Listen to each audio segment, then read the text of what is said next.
What's up, everybody? It's Soren Baker, Amir Rahimi. and today on The Great Debaters, getting into a little doggy style debate.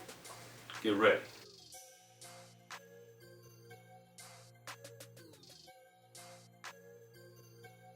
Alright, Amir, so today on The Great Debaters, we're talking about Snoop Doggy Dogg's Doggystyle album, and we're picking the best single. So we're not talking about album cuts, we're not talking about your favorite cut, we're talking about the best singles, and we're sticking it to the 3 singles. So Amir, what single you want to talk about first with Doggystyle? Let's go track 3, man. Gin and Juice. Let's talk about that one first. Gin and Juice. So I've never had any drugs, I've never drank any alcohol, I've never smoked a cigarette, I've never done nothing. So when I hear people talk about and when I'm around people doing these types of things, and I was actually with Dre and Snoop in the studio about 2 or 3 years ago, and Snoop was like, Dre, what you drinking? He's like, man, I'm still off that gin and juice, dog. And I was like, man, that's crazy. Really? Yeah, it's crazy. So that being said, I can't speak from whether or not that's an enjoyable drink, but I know lots of people and I've seen lots of people drink it. So, Amir, for you, why did you pick that song to go first, and what does it mean to you? I just wanted to go in track order Okay. as being the stickler that I am. But one thing that's very interesting, and I think, I don't know, to me it didn't sound like it, but what you hear in the beginning of the song is someone peeing. And for the longest time, I thought it was, well, not for the longest time, but when I first heard it, I thought it was like someone pouring a drink, because it's called Gin and Juice. One would think that, right? But if you listen to the album in track order, you hear at the end of G-Funk intro, he's like, what do you say, this Tangeray's talking to me, I gotta take a piss. And then Gin and Juice just kicks right off. You're like, what the hell? So it's just like, hey, production once again. Yes. But Gin and Juice, man, to start off like that, and then you hear the beat. The music videos, I love that one. Snoop's on the bicycle, and dude, it's amazing. Anyways, this beat is super dope. When I think of Doggystyle, the album in particular, I'm thinking summertime. I'm thinking summer vibes. I'm thinking Gin and Juice, Who Am I, What's My Name, Doggy Dogg World, the cuts in between. Gin Juice is one of those songs that has an instantly memorizable or recognizable hook. Absolutely. Mine on my money on my mind, rolling down the street. You know, it's awesome. And similar to you, I mean, I do drink on occasion, but I've never actually had gin and juice together, which I'm ashamed of myself. But I know I should. But they got the Seagram's gin. Everybody got the cups, but the ain't pitched in. It's just, man, this is just like a fun song. It's super dope. It's one of the first like hip hop songs that I really liked, and Doggystyle was one of the first albums I got. And this is one of the strong ones. And Daz on the hook as well. Super dope stuff. Yeah, and I also think it's one of those songs that, as it was happening in real time, it was one of those songs that I noticed being in high school and then college and different things. It was like you noticed that people, white people, were comfortable listening to this song at a party. And that had not really been something I was used to. The Chronic really started that. Like, I would go to a lot of parties that were mostly black people, a lot of parties that were mostly white people, depending on who I was hanging out with that day or what I was doing. But it's just funny that, you know, the soundtrack of the white party changed thanks to the Chronic and Doggystyle, and Gin and Juice was probably the one that really kicked it off, because Nothing But a G Thing was cool, and Let Me Ride was cool, but then Gin and Juice, that was the one where it was like, okay, we're gonna play gangster rap at our party. And I was like, wait, you're playing gangster rap at this party? They're like, yeah, Soren, you should come, we're playing gangster rap. They're like, Gin and Juice. I was like, okay, I got you. So I actually want to ask you a question. I've heard Ant Banks say it on the Shorty Was the Pimp, Shorty the Pimp album by Too Short. He mentions Gin and Juice. Was Gin and Juice was it a popular thing around the time? Was Snoop the one who popularized it? Because I know Am Banks and Short in a couple songs that mentioned gin and juice. Right. And Snoop clearly popularized it, and even Sally Cell in '94 had a song called Gin with No Juice.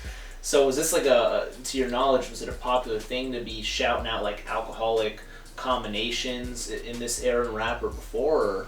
Oh yeah, I mean Above the Law and Black Mafia Life, one of their singles was VSOP. That's right. Yeah. That's so true. It had been done a lot, and people would talk about drinking stuff. LL Cool J walking with a panther at the Moet, I think it was, on the cover.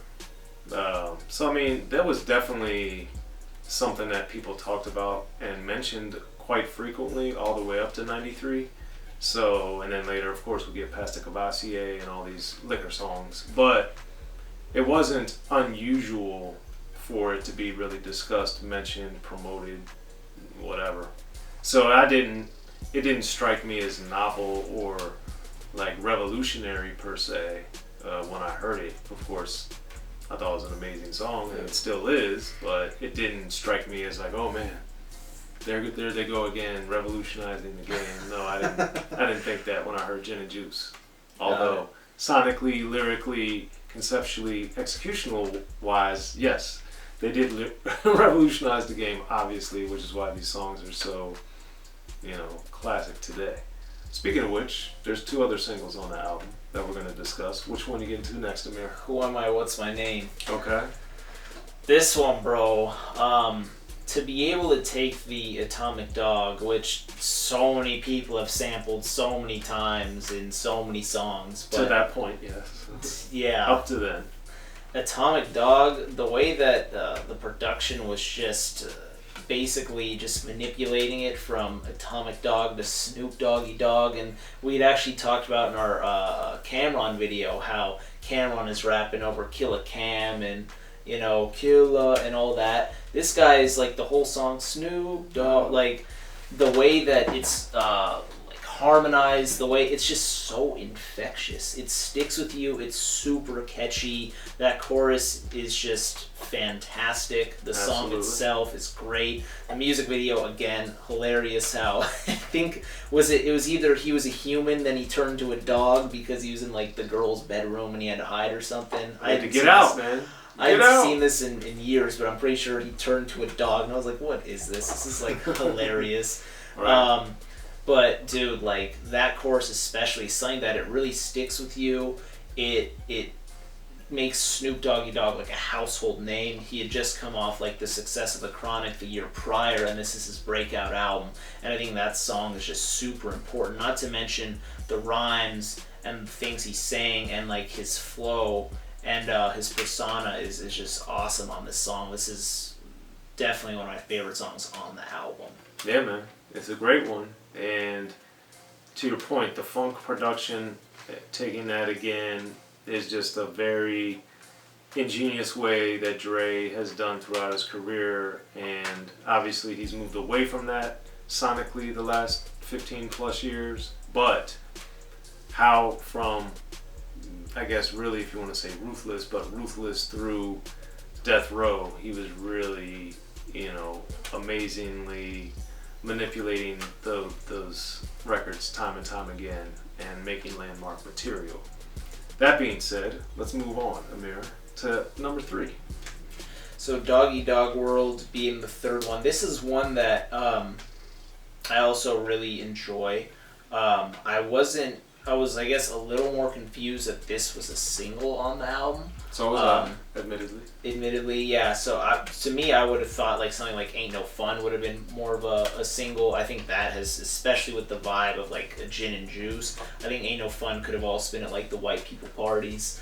Or any party for that matter. It's at any party now. Any party. And it is now. It's like you would have thought, right? Right. But Doggy Dogg World is definitely a dope track with the dramatics on it. I really like the cool, calm singing, the Doggy Dog. I really like how we get verses from Corrupt on here. We get Daz on here. So this, unlike the other 2 singles, it's got features on it, actually spitting full verses. So Corrupt being just one of those people who whenever I see him on a track list, I'm just like, I need to hit play. And Corrupt is just one of those people, man, that he just has my respect. He's just... he's in true form. He's a lyrical assassin, man. He's so good. So Doggy Dog World is good, and it's definitely a different mood than the other songs that we just discussed with Gin Juice and Who Am I, What's My Name, but also a great song. As a single, I was a little shocked. I kind of had to double check that it was a single, but it indeed is. But it's a dope track nonetheless. I agree, and also, unlike most of the singles from The Chronic and Doggystyle, it's much smoother, slower. It's not aggressive really in any way other than some of the lyrics, but even the delivery is very like smooth and mellow and stuff, whereas What's My Name sonically is not. And the content, if you listen to it, of What's My Name and Gin and Juice is much rougher, whereas this one is obviously, the lyrics from Daz, Corrupt, and Snoop are not soft by any means, but the way they deliver it is very laid back, mellow, what have you. So that really surprised me. I love the song though, and it's amazing. Yeah. So it does make sense in that regard. And I do wonder, and I've never asked them this, but maybe I'll ask them the next time, if they wanted to make this a single to have the dramatics and to make it the old school vibe video. Maybe that's part of how they decided. I'll have to ask them. That's a good thing. I'll ask Daz, Corrupt, or Snoop, or Dre the next time I talk to them. So there we have it. So, Amir, those are the 3 singles. Which one's your favorite and why? For me, it's got to be Who Am I, What's My Name. Okay. That's my favorite. Just the chorus, Snoop just rapping on it is big for me. I'm also not sure, but this might be like his most popular single. I'd have to really double check that because this guy's single. What do you mean catalog? I think it may be his best selling. I'm not sure. Actually, I'm not positive. This guy's got like 50 singles. Now, I know the most played on the radio. Then maybe it's that. Was Beautiful at the time with Pharrell. I don't know what it is now or best selling or anything, but no, I don't. I'm not sure. I would doubt that What's My Name is the best selling or the most popular radio wise. Beautiful was at the time that Beautiful was out. That was the most played Snoop Dogg on the radio song that he had ever had. Oh yeah? Oh wow. Yeah. That was on the Paid the Cost. To Be the Boss. Yep. Yeah. Okay. Well, regardless of that, Who Am I, What's My Name is still my pick. It's a great one. Well, I'm gonna go with Gin and Juice. Mm-hmm. Because I think with What's My Name, because of the sonics, and I'd heard that sound so much, while it's also incredible, phenomenal, and all that, I think the sonics on Gin and Juice I liked better because it was a little bit different from much of what I was hearing. Doggy Dog World, I love the song, I think it's great, but it's also more mellow in general than I would say is of my favorite type of music. So I think Gin and Juice had that good combination of telling a story, great production, great execution, and something that is anthemic. Even if you just listen to it, it makes you feel like energized or what have you, in a way that it just brings a sense of power or excitement or whatever to you, much in the way as What's My Name does. But What's My Name sonically, just because of the familiarity of it, it didn't hit me quite as hard as Gin and Juice. So I'm going with Gin and Juice. Amir's going with Who Am I, What's My Name. But that's us. Let us know what you guys think, and make sure to head over to BigHerc.com and pick up your Unique Access shirt. And let us know what you guys think in the comment section. Like, subscribe, share, promote, check us out, Instagram, all those type of things. Let us know what you think, man. I'm Soren Baker. Amir Rahimi. The Great Debaters. Be sure to check out the History of Gangster Rap by Soren Baker. He's official. History of Gangster Rap features exclusive interviews with Ice-T, Snoop Dogg, MC Ren, the DOC, and dozens of others. The History of Gangster Rap, a definitive look at how Los Angeles changed rap forever. In Los Angeles, the streets definitely set the tone of the hip-hop music. At 19, I got a $50,000 car. My whole angle always was, I'll be street, but I will always tell you the horrors that go along with this life. There will be penalties and casualties for just wearing the wrong color in somebody's neighborhood. And once gangster rap made it from the streets to the TV, the genre exploded. With Fab 5 on Young TV Rappin NWA. Yo MTV, it just catapulted us from being local heroes to national gangbang rappers. The history of gangster rap discusses it all from 1980 up till today. It's always gonna be shit happening in the streets. You know what I mean? So it's always gonna be something to talk about. The history of gangster rap in stores now.